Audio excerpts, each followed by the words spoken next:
तो हेलो दोस्तों, I hope आप सब लोग बढ़िया होंगे। तो आज के इस लेक्चर में डिस्कस करने वाले भैया bending moment of a beam के बारे में कि bending moment of a beam क्या होता है।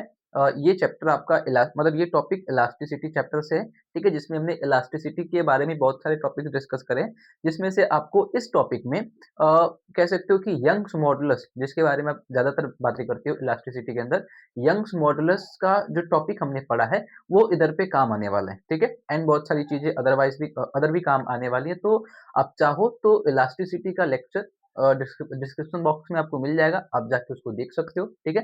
एंड इस लेक्चर की बात करें तो bending moment of a beam के बारे में भैया डिस्कस करेंगे, ठीक है? तो चलो स्टार्ट करते हैं। अब bending moment of a beam क्या होता है, तो उसका मतलब सीधा-सीधा यही है, आपने बीम देखा है, ठीक है?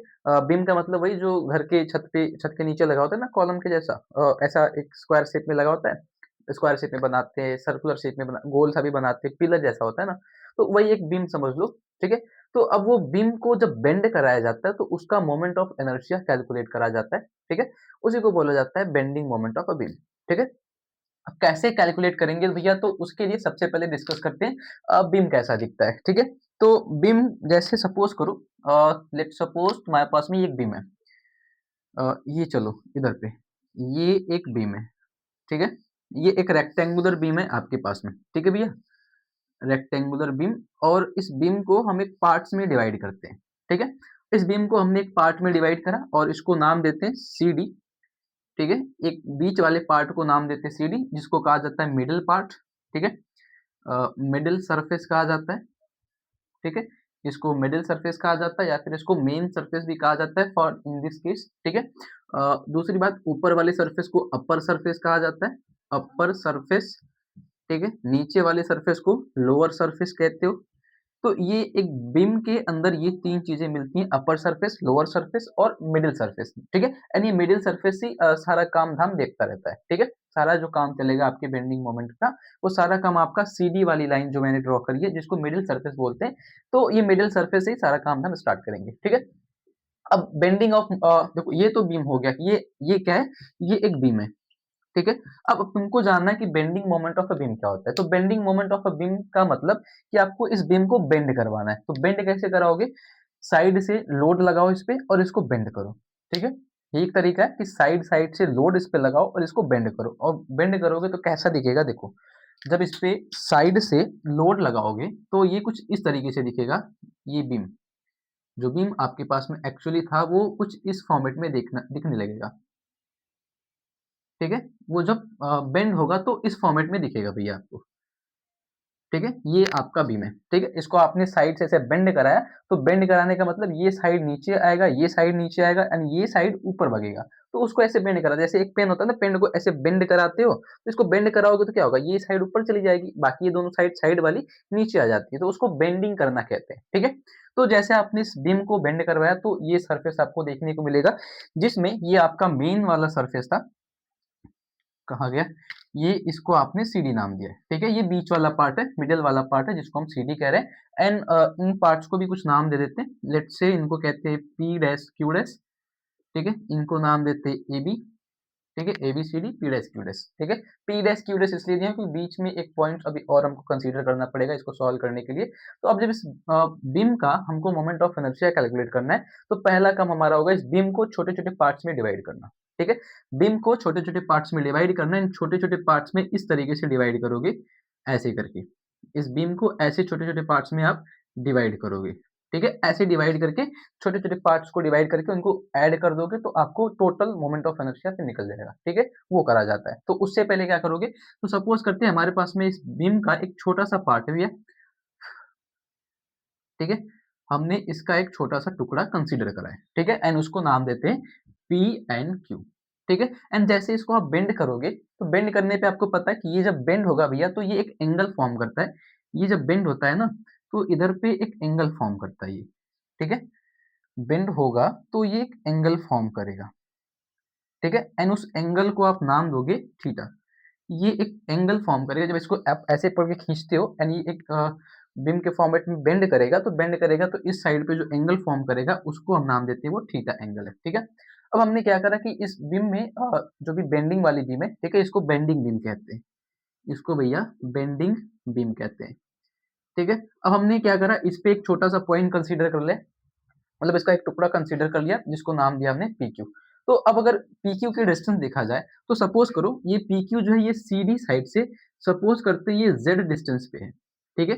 पी क्यू जो हमने डिस्टेंस जो एलिमेंट कहते हैं, जिसको एलिमेंट नाम देते हैं, जो हमने छोटा-सा टुकड़ा कंसीडर करा है, वो सीडी जो हमारा मेन मिडल पार्ट है, मिडल सरफेस है, उससे हमने उसको जेड डिस्टेंस पे कंसीडर करा है एंड सीडी से ये डिस्टेंस जो हमने बेंडिंग का एंगल बना है, लेट्स सपोज ये आर डिस्टेंस पे सीडी से, ठीक है?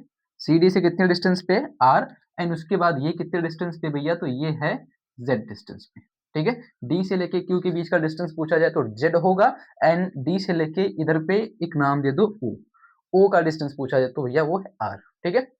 अब क्या करोगे? अब आपको क्या करना है? देखो पहले तो आप चेक करो कि कितना उसके लेंथ में डिक्रीजिंग जो भी बदलाव आया है, ठीक है? उसके लेंथ में क्या कॉन्फ़िगरेशन चेंज हुआ है, वो चेक करते हैं। तो पहले लिखेंगे बिफोर बेंडिंग, ठीक है? बिफोर बेंडिंग, तो बिफोर बेंडिंग हम चेक करते हैं इसका लेंथ क्या है, ठीक है? बिफोर बेंडिंग इसका लेंथ चेक करते हैं। तो बिफोर बेंडिंग का मतलब होता है कि बेंड होने से पहले। तो बेंड होने से पहले भैया इसका एक्चुअल लेंथ क्या था? सीडी, ठीक है? तो हमको सीडी की वैल्यू निकालनी है, सी से लेके डी की वैल्यू निकालनी है, सी से डी की वैल्यू क्या होगी? तो सी से डी की वैल्यू देखो सीधा-सीधा है, ये एक आर्क के फॉर्म में दिख रहा है, इसको एक आर्क कहते हैं। जब ऐसा कोई एंगल फॉर्म होता है, ऐसे आर डिस्टेंस पे या आर रेडियस पे कोई अ, चीज़ होती है, तो उधर पे एक आर्क बनता है एंड आर्क का सीधा-सीधा फॉर्मूला होता है, इधर लिख देता हूँ मैं। आर्क का फॉर्मूला होता है भैया एंगल इंटू रेडियस, ठीक है? आर्क का फॉर्मूला होता है एंगल इंटू रेडियस, ठीक है? तो वो फॉर्मूला अप्लाई करेंगे तो सीडी एक आर्क बन रहा है, उस आर्क की वैल्यू निकालना हो तो रेडियस कितना है? सी से सीडी की जो रेडियस है भैया वो आर है एंड एंगल बना है थीटा, तो वो हो जाएगा R N theta, equation number first, ठीक है? बिफोर बेंडिंग, जब बेंड नहीं हुआ था तो। मतलब ये सीडी जो है, ये बेंडिंग बिफोर बेंडिंग का मतलब होता है ये सीडी यही था हमारे पास में, ठीक है? इसी सीडी को हमने कंसीडर करा है इस जगह पे, बस ये काम करा है मैंने, ठीक है? इस सीडी को उधर पे कंसीडर करा है, ठीक है? एंड वही काम करोगे तो ऐसे लाइन ड्रॉ करोगे इधर पे तो सेम चीज़ कंसीडर करके मिलती है। तो उसी फिगर से हम लोग ये काम डिस्कस करते हैं, ठीक है? दूसरी चीज़ आफ्टर बेंडिंग निकालते हैं, आफ्टर बेंडिंग। तो आफ्टर बेंडिंग में देखो तो भैया आफ्टर बेंडिंग में हमने ये चेक करा था कि हमने इसका एक पॉइंट कंसीडर करा था पी एंड क्यू, एक छोटा सा एलिमेंट कंसीडर करा था पी एंड क्यू। तो पी क्यू की वैल्यू क्या होगी? तो भैया पी क्यू की वैल्यू देखो तो मतलब इसका आर्क निकालना है, ठीक है? बेसिकली पी क्यू मतलब एक आर्क के टाइप का दिख रहा है एंड आर्क की वैल्यू होती है एंगल इंटू रेडियस। तो एंगल तो हमारे पास में अभी भी वही थीटा है बट रेडियस क्या होगा?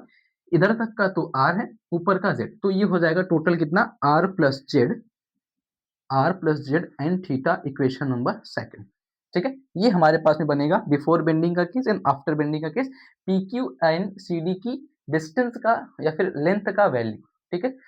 अगला काम, तो अब देखो बेंडिंग से पहले कुछ लेंथ था सी डी, बेंडिंग के बाद पी क्यू लेंथ मिला हमको, कुछ और लेंथ है, ठीक है? तो चेंज इन लेंथ चेक करते हैं कितना आया हमारे पास में। We have to change in length, ये निकालेंगे। तो चेंज इन लेंथ को आप एल से दिखाते हो, ठीक है?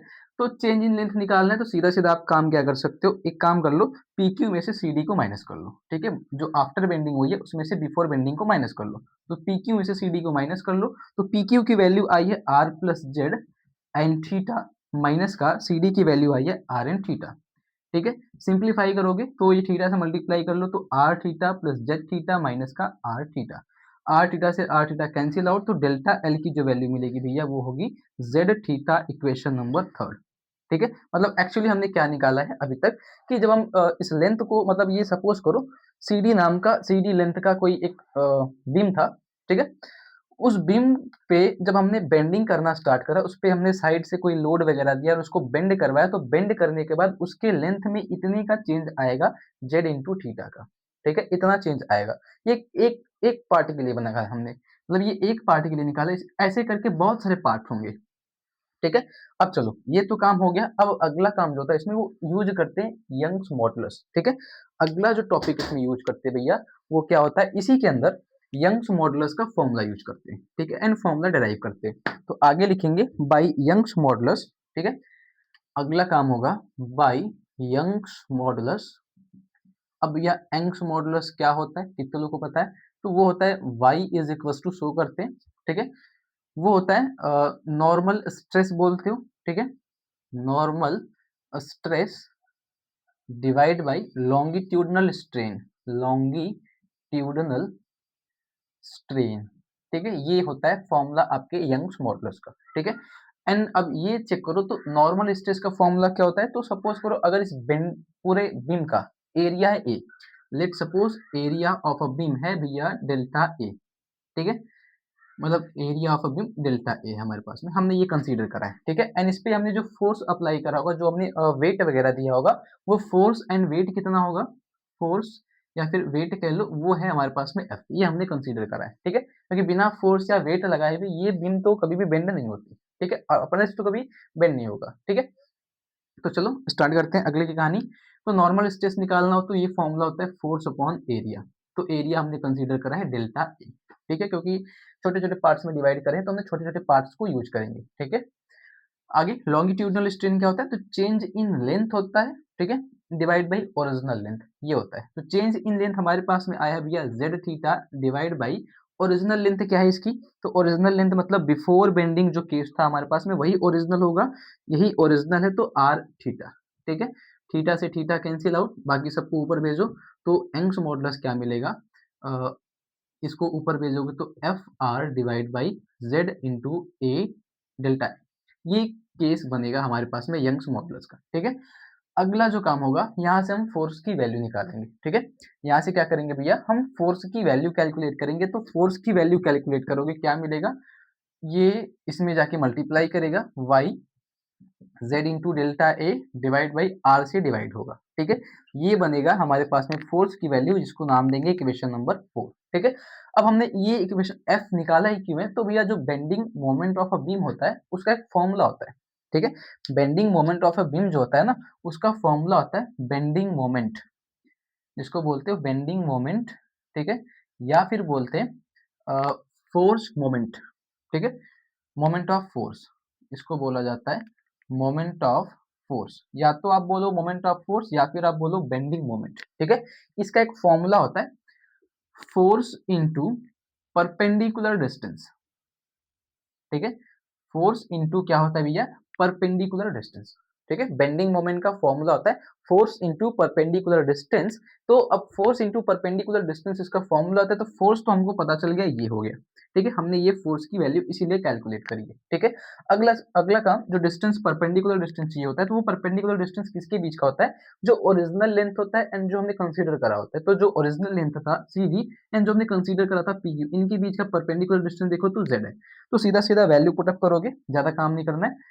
ये हो जाएगा क्या, वैल्यू पुटअप करोगे तो फोर्स की value Y Z delta A, Y Z delta A divide by R है, इनटू परपेंडिकुलर डिस्टेंस का मतलब जेड, एंड मल्टीप्लाई करोगे तो वाई जेड स्क्वायर, ये कर लो Y divide by delta A, ये बनेगा बेंडिंग मोमेंट का फॉर्मूला फिलहाल के केस में, ठीक है। तो अभी तो हमने ये जो बेंडिंग मोमेंट ऑफ बीम निकाला है भैया, ये तो आया है फॉर इस this case P P Q के लिए। हमने जो एक पॉइंट कंसीडर करा था, एक लाइन एलिमेंट कंसीडर करा था, ये बेंडिंग मोमेंट उसके लिए है। हमको पूरी बीम के लिए निकालना है, तो पूरी बीम के लिए निकालना होगा तो क्या करोगे, ऐसे करके बहुत सारी लाइंस होंगी, बहुत सारे एलिमेंट्स होंगे, तो सबके एलिमेंट्स की वैल्यू को जोड़ दो, ठीक है। सबके एलिमेंट्स की वैल्यू को जोड़ने का मतलब, जब total beam total bending moment निकालोगे तो क्या होगा, तो टोटल बेंडिंग मोमेंट, ठीक है, ये करते हैं। तो टोटल बेंडिंग मोमेंट क्या होगा भैया, तो सीधी सीधी बात है, टोटल बेंडिंग मोमेंट का मतलब जो भी आपके पास में बेंडिंग मोमेंट है, या तो उसका इंटीग्रेशन करो, अगर आपके पास में लिमिट्स पता है, तो लिमिट्स तो नहीं पता, बट हमारे पास में एक चीज और होता है, हम समेशन कर सकते हैं उस चीज का, तो समेशन कर लो। तो समेशन कर लो, summation Y Y Z square delta A divide by R, ये आप काम कर सकते हो for total bending moment of a beam, ठीक है। तो total bending moment of a beam, ये फॉर्मूला होता है Y Z square delta A divide by R. आपने समेशन लगा दिया तो टोटल का काम हो गया, ठीक है।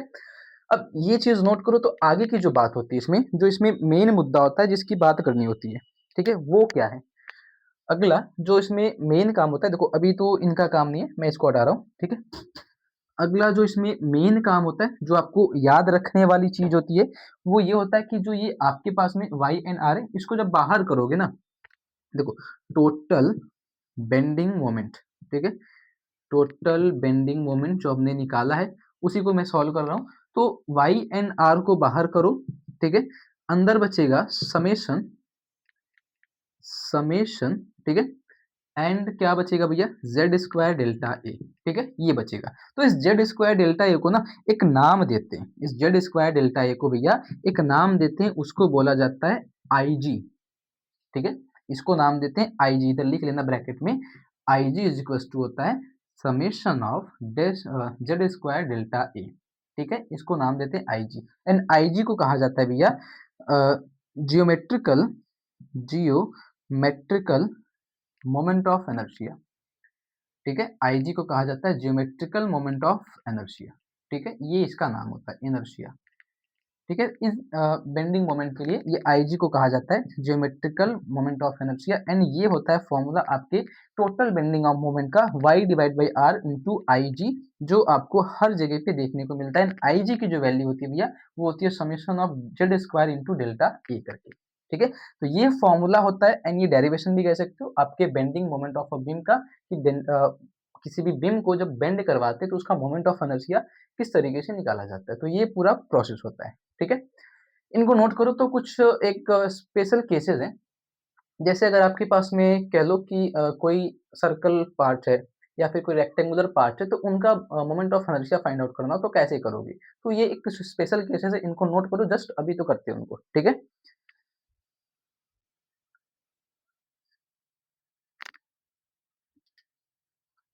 चलो कुछ स्पेशल केसेस हैं, जैसे मैं फर्स्ट एंड सेकंड करके लिख देता हूँ, ठीक है?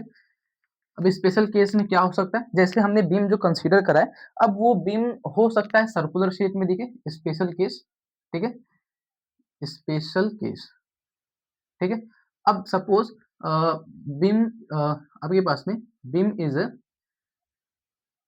Circular circular cross section area, cross section, ठीक है, बीम आपका सर्कुलर क्रॉस सेक्शन वाला हो जाए, ठीक है, कोई सर्कुलर पार्ट वाला, मतलब जो बीम आपके पास में कोई सर्कल के शेप में दिखे, ठीक है। तो अगर आप उसका बेंडिंग मोमेंट निकालोगे तो क्या मिलेगा, ठीक है, मतलब उसके केस में ये आईजी की वैल्यू निकालोगे तो क्या मिलेगा, ठीक है। मतलब ये बेसिकली आईजी की वैल्यू निकाली जाती है उधर पे कि अगर आपके पास में कोई सर्कुलर क्रॉस सेक्शन एरिया वाला कोई भी पार्ट है, ठीक है, जिसका रेडियस है आर, तो उसका अगर आप आईजी निकालते हो, जियोमेट्रिकल मोमेंट ऑफ इनर्शिया, वो होता है पाई आर पावर 4 डिवाइड बाई 4, ये इस तरीके से निकाला जाता है, मतलब उसकी वैल्यू कैलकुलेट करोगे तो इतनी आती है, ठीक है। एंड सेकंड जो होता है इसका उसको कहते हैं फॉर अ रेक्टेंगुलर, फॉर, ऐसे लिखना, फॉर ए रेक्टेंगुलर पीस, ठीक है। चलो for a rectangular surface of peace, कुछ भी लिख लो, कोई फर्क नहीं पड़ता। तो फॉर अ रेक्टेंगुलर सरफेस अगर हमारे पास में कोई रेक्टेंगुलर वाली चीज है एंड उसके लिए अगर आप आईजी की वैल्यू निकालोगे तो वो होता है बी डी क्यूब, ऐसे लिखते हैं B D cube divide by 12। अब ये बी डी क्यूब क्या है भैया, तो उसकी ब्रेड्थ होती है, ठीक है, हाइट होती है, हाइट को एक्चुअली में एल से दिखाते हैं, डिस्टेंस को एल से दिखाओ या फिर ऐसा भी जो डी होता है ना, डी को कभी कभी एल भी लिखा जाता है, ठीक है, चाहे डी लिखो चाहे एल लिखो, बात एक है। जैसे होता है ना moment of inertia rectangular surface के लिए M L square by 12, M L square by 12, तो इसको जब कैलकुलेट करते हैं ना तो ये B D cube divide by 12 मिलता है, ठीक है, जिसमें जो डी होता है वो लेंथ होता है ऑफ द रेक्टेंगुलर सरफेस, ठीक है, जो भी होगा, एंड उसके बाद बी उसका ब्रेड्थ होता है, उसकी चौड़ाई कितनी होती है, ठीक है, तो वो चीज होता है। तो अगर कभी भी आपसे पूछे कि कोई सर्कुलर क्रॉस सेक्शन वाला एरिया है, या फिर उसके बाद या फिर कुछ कोई पूछे कि रेक्टेंगुलर पीस आपके पास में, उसका ज्योमेट्रिकल मोमेंट ऑफ इनर्शिया बता दो, तो आईजी की वैल्यू पूछे, तो इन दोनों केस में ये आईजी की वैल्यू होती है, ठीक है। एंड अगर आपसे मोमेंट ऑफ इनर्शिया पूछे या फिर टोटल बेंडिंग मोमेंट पूछे या फिर बेंडिंग मोमेंट ही पूछे या फिर मोमेंट ऑफ फोर्स ही पूछे, ठीक है, तो क्या बताओगे, सीधा सीधा या तो ये फॉर्मूला बता देना y divide by R summation Z square delta A, ठीक है, या फिर आप ये बता सकते हो y divide by R I into G, ठीक है, तो ये फॉर्मूला होता है आपके बेंडिंग मोमेंट ऑफ बीम का, ठीक है। तो आपका ये टॉपिक था, एंड आप इसको नोट कर लेना अच्छे से, ठीक है, एंड कोई भी इसमें डाउट हो भैया तो आप कमेंट जरूर करना, ठीक है, मिलते हैं नेक्स्ट वीडियो में, तब तक के लिए थैंक यू।